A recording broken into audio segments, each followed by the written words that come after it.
Maswerteng gabi po, 3D Lotto players. Narito na po ang mga numerong nanalo sa 3D Lotto 9pm result. July 1, 2026, araw ng Miyerkules. Kaya kunin nyo na po ang inyong mga ticket. Narito na po ang resulta. Yan, nakikita nyo na po ngayon sa screen ng inyong cellphone ang mga numerong nanalo sa 3D Lotto 9pm result. In exact order po yan. At kung maswerte namang natayan nyo po ang mga numero niyan kanina, congrats po sa inyo. At narito naman po ang mga numero nanalo sa 2D Lotto 9pm result. Napapanood nyo po ang resulta ng 3D Lotto sa channel na to araw-araw tuwing 2pm, 5pm at 9pm.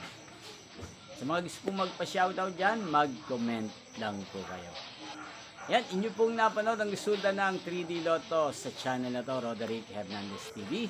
Muli nyo pong mapapanood ang resulta nito bukas, first draw result 2pm. Yan, thank you for watching and good night po sa ating lahat.